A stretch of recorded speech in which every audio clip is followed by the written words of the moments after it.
तौर पर चर्चा करते हैं तो हम लोगों के बीच में चर्चा ये होती है कि हम लोग नगण्य है, नेग्लिजिबल, हम बहुत छोटे से स्तर पर हम योगदान करते हैं। पर ये आप लोगों की जो सोच है या किसी की भी सोच है, ये सबसे गलत सोच है।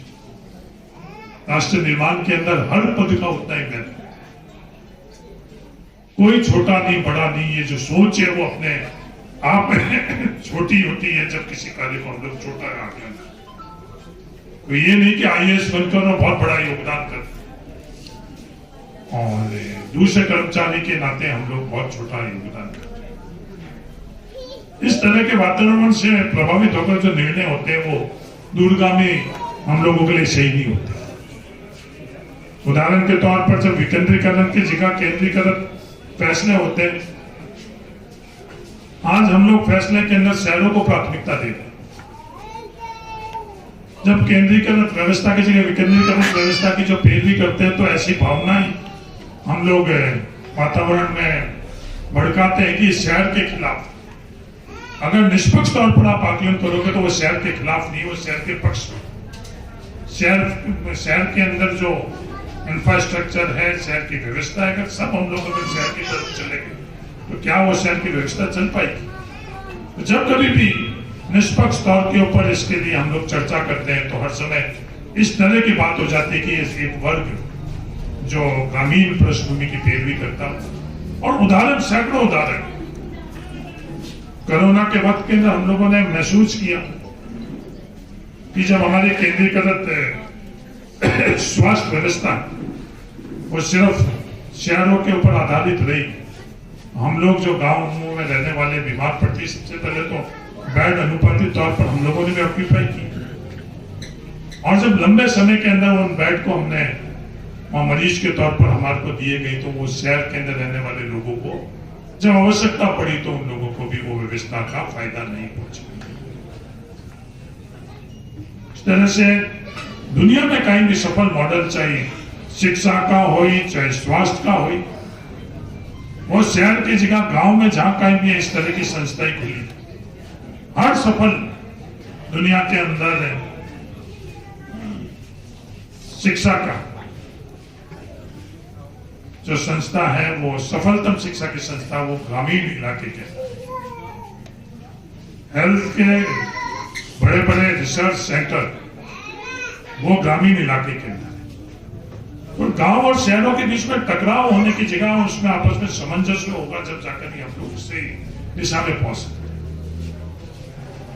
जब मैं राजस्व मंत्री था उस वक्त मेरे सामने ये प्रपोजल आया कि गांवों के अंदर हम लोग जो ये आर्थिक पहलू में विकास, गांव के अंदर हम कन्वर्जन को बिल्कुल ही समाप्त कर दें कि कोई भी व्यक्ति अपने खुद के खेत के अंदर फैक्ट्री लगाना चाहे तो फैक्ट्री लगा सकता है। मेरा बिल्कुल तर्क अलग है, हो सकता है कई लोगों को ये ठीक लगे या नहीं लगे, कि जब हम शहर के अंदर टाउन प्लानिंग करते हैं, एक जगह सुनिश्चित करते हैं कि वहां पर हम लोग सिर्फ औद्योगिक काम कर सकते, उस स्तर के ऊपर गांवों के अंदर भी ये रहना चाहिए। हर ब्लॉक के अंदर कुछ इलाकों को हम लोग पहले चिन्हित कर लें जिसके अंदर औद्योगिक काम हम लोग लगा सकते हैं। कोई भी व्यक्ति उससे अगर आर्थिक लाभ में जुड़ना चाहे तो 30, 40, 50 किलोमीटर को जाकर कर सकता है, के पास होती है।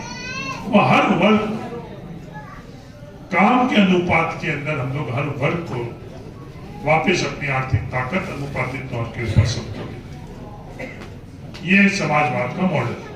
कई लोग इससे सहमत है, कई लोग इससे सहमत नहीं है। वो एक विचार और विचारधारा है, और कई लोग इससे आर्थिक पहलू पर चर्चा ही नहीं करना चाहते।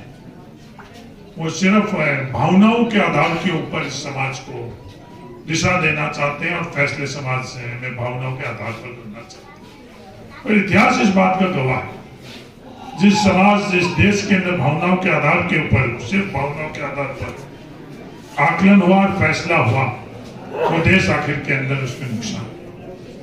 आर्थिक तौर के ऊपर जर्मनी उस वक्त देश का सबसे बड़ा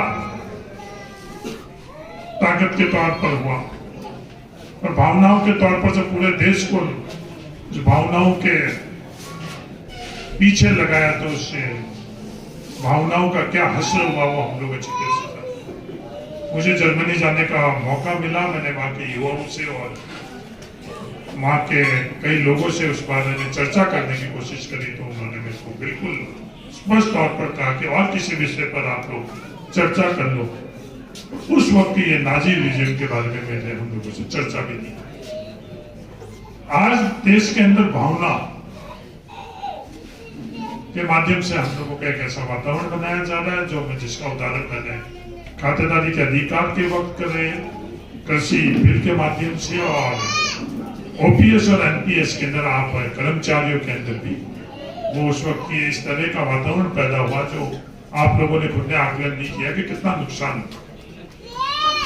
अब इस समाज को निर्णय करना कि हमको जो ईश्वर ने, बाकी तो जीव तो ये पेड़ पौधे भी है, जीव पशु पक्षियों के अंदर, इंसान के अंदर क्या अपन को अतिरिक्त चीज दी, वो अतिरिक्त अपने को ताकत दी है, वो तर्क शक्ति दी। और उस तर्क शक्ति का अपन उपयोग कैसे करें? तर्क शक्ति का उपयोग सही और गलत के अंदर करें या तर्क शक्ति का उपयोग तेरे और मेरे के आधार पर करें, अपने और पराई के आधार पर करें? सही और गलत के हिसाब से इस तर्क शक्ति का जिस किसी ने उपयोग किया, व्यक्तिगत तौर पर, पारिवारिक, सामाजिक, गांव, राष्ट्रीय संगठन के, वो हर समय सुखी रहा और आगे बढ़े। मेरे तो आप लोगों से ये निवेदन है कि जीवन के अंदर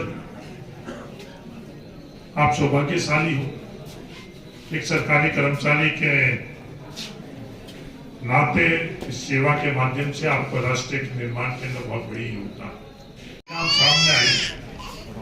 तो सरकारी कर्मचारी है वो एक जागृत वर्ग, उन लोगों ने भी एहसास और महसूस नहीं किया। और पिछले दिनों के अंदर जब उनको ये लगा कि हमारी पोस्ट रिटायरमेंट जीवन के अंदर जो सबसे बड़ी हमको सहयोग और आर्थिक ताकत पेंशन के माध्यम से मिलती है, वो हमें हमारी सुरक्षा पोस्ट रिटायरमेंट नहीं रह पाएगी। कर्मचारी संगठनों ने काफी इस बात के अंदर पहले तो खुद आपस में कर्मचारियों के बीच में बहुत बड़ी इस बारे में चिंतन मनन हुआ, और फिर उन लोगों की मांग धीमे धीमे वो मांग संघर्ष में तब्दील हुई। उससे पहले राजस्थान सरकार ने ये फैसला किया।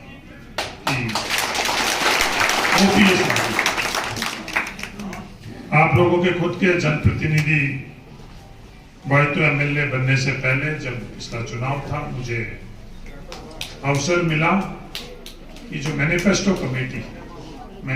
कमेटी हर राज्य के अंदर चुनाव में जाने से पहले उस राजनीतिक दल के लिए आंतरिक तौर के ऊपर मैनिफेस्टो बनता, जो जनता के बीच में रखा जाता है कि अगर हम सरकार में आएंगे तो हम इस मैनिफेस्टो में जो आप लोगों के बीच में हमने वादा किया उसको निभाएंगे। और उस मैनिफेस्टो कमेटी का मैं चेयरमैन था, और जब मैनिफेस्टो बनाया उस वक्त इस बात का भी उल्लेख किया। कहने के लिए तो ये बात कही जाती कि 70% हुआ, आंकड़ों के अंदर 75% हुआ, और उसके अंदर भी कई लोगों का अपना अपना विश्लेषण, वो प्रत्येक मांग के अनुपात के अंदर प्रतिशत निकालते, शायद 70-75% के अंदर, जैसे आजादी के बाद में अगर कोई सबसे बड़ा फैसला मेरे लिहाज से अगर कोई हुआ, वो खातेदारी का अधिकार का फैसला। जिस विचारधारा और जिस फैसले से खातेदारी का अधिकार हम लोगों को मिला, उसकी तुलना दूसरे फैसलों के अगर हम लोग करें तो अपने आप में बहुत महत्वपूर्ण प्रतिशत के अंदर तो ये बहुत कम प्रतिशत है। एक फैसले के तौर पर उसकी गणना होगी, इन्हें 70% नहीं, 71% घोषणा पत्र का अमल हुआ, पर उसकी जो गहराई है, उसका जो लाभ है, जो उसके तीव्रता है, शायद वो 1% की जगह काफी गहराई से वो फैसले का दूरगामी हम लोगों को इसका राहत मिलेगी। जो वेलफेयर स्टेट होता है उसके अंदर हर वर्ग का योगदान होता है, उस राज्य को आगे बढ़ाने के लिए, उस स्टेट को आगे बढ़ाने के लिए फैसला लिया कि ओल्ड पेंशन स्कीम लागू कर। ये एक ऐतिहासिक फैसला, और और रिटायरमेंट के समय जो आपको लाभ मिलेगा उसकी शुभकामनाएं देना चाहता हूं।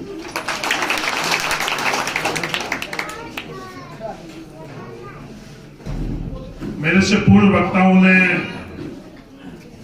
मॉडल की बात करी, आर्थिक मॉडल की बात करी, पूंजीवाद की बात करी, साम्यवाद की बात करी और समाजवाद की बात करी। आप सब लोग अच्छी तरह से जानते हो कि क्या विचार है और इन विचारों से क्या हासिल होता है समाज को। पर जब कभी भी ऐसे फैसले होते हैं, एकदम उस फैसलों के बारे में उस वर्ग को जो इस फैसले से प्रभावित होता है उसको एकदम एहसास नहीं होता है कि ये फैसला से हमारे जीवन में आगे क्या प्रभाव पड़ेगा। मैं उदाहरण देना चाहता हूं कि जवाहरलाल नेहरू जी ने जब देश के अंदर जिस भूमि पर किसान मजदूरी करता था, मालिकाना हक उसको नहीं मिला, तो ये फैसला किया, तो देश में कई लोगों को, कई किसानों को ये पता नहीं चला कि इस फैसले से हमें भविष्य के अंदर कितना फायदा मिलेगा। लंबा जाने की आवश्यकता नहीं, बिल्कुल पड़ोस के अंदर जैसलमेर जिला, जैसलमेर जिले के अंदर पीढ़ियों से जो खेत के अंदर वो लोग खेती करते थे, और जब सेटलमेंट हुआ पहला, उन लोगों ने उस सेटलमेंट में अपनी खातिरदारी दी।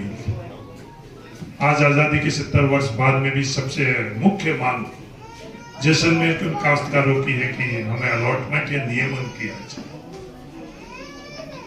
पिछले दिनों देश के अंदर कृषि बिल लाया गया, प्रचार प्रसार प्रोपेगेंडा इस तरह से फैलाया गया कि उस कृषि बिल के माध्यम से किसानों को बहुत कुछ राहत मिलेगी और अमूलचूल परिवर्तन होगा, जो सच्चाई से बिल्कुल विपरीत था। कई किसान जागृत किसान थे, कई राज्यों के किसान संगठन जागृत थे। उन्होंने आकलन किया, आकलन कर वो बात पहले खुद समझी, फिर समझाई और फिर संघर्ष किया। उसका परिणाम निकला कि किसी बिल के अंदर केंद्र सरकार के सामने किसान जीते, और केंद्र सरकार की जो क्रोनी कैपिटलिज्म है, जिसकी दुनिया में किसी विचारक की इतनी हिम्मत नहीं हुई उस क्रोनी कैपिटलिज्म की पैरवी करने के लिए, उस सोच को किसी भी प्रकार से सही ठहराने के लिए। वही अनुभव हम लोगों का ओपीएस और एनपीएस का। जिस दिन ओपीएस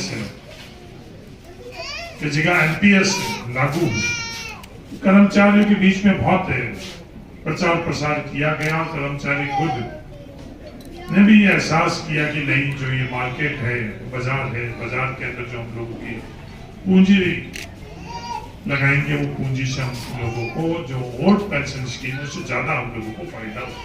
बड़ी जो ताकत हमको मिलेगी, पहले बहुत मुश्किल से हम लोगों के, चाहे खुद व्यक्तिगत तौर पर, चाहे रस्तों के माध्यम से, चाहे सूचना के माध्यम से, कनेक्टिविटी बहुत सीमित थी।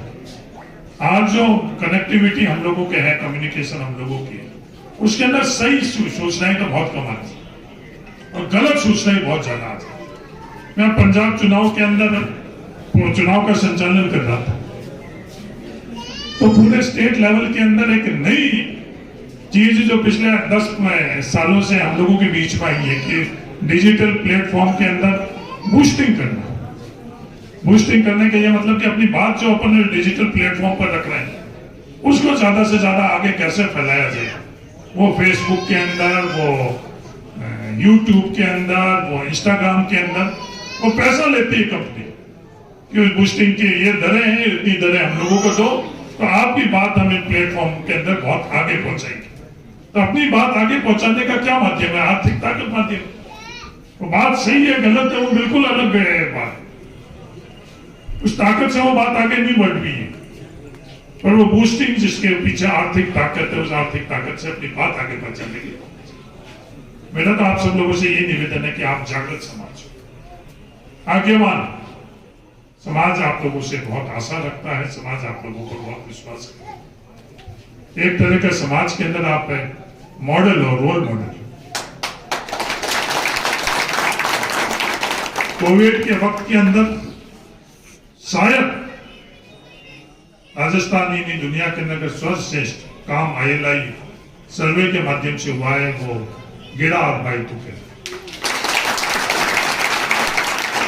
आप लोगों ने वो ILI सर्वे किया, पहला ILI सर्वे आपने किया, दूसरा उससे बहुत बेहतर किया, तीसरा सर्वश्रेष्ठ ILI सर्वे। आपको खुद को महसूस नहीं हो रहा कि आपने कितने परिवार की जान बचाई, कितने परिवार को जो मानसिक प्रताड़ना थी बीमार होने के बाद उसको बचाया, शायद आपको अभी भी महसूस नहीं हो रहा। पर निष्पक्ष तौर के ऊपर कोई इस चीज का आकलन करेगा कि आपके उस कार्य के माध्यम से आप लोगों ने बहुत राहत पहुंची। अगर आप जीवन के अंदर संतुष्ट होने का अगर आप कारण ढूंढोगे तो अगर ILI सर्वे के माध्यम से जो सरकारी कर्मचारी के तौर पर आपने काम किया, मेरा सरकारी कर्मचारियों के बारे में उससे पहले की भावना और उसके बाद की भावना में बहुत बड़ा मूलचूल मेरी सोच में परिवर्तन है।